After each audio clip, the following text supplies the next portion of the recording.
If replacing the battery doesn't solve your remote control problem, the next step is reprogramming your Centurion gate motor remote.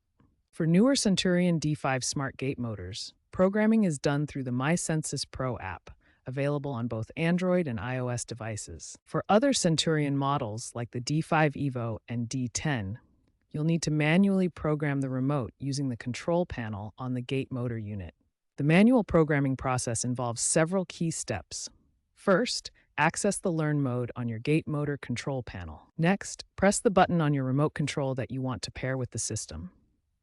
An LED indicator will usually confirm successful pairing. Centurion D5 Evo and D10 models have impressive storage capacity, able to store up to 500 remote control buttons, each with a unique identification code. If programming doesn't solve the issue, consider other factors like signal interference or physical obstructions in the gate's path that might be preventing proper operation.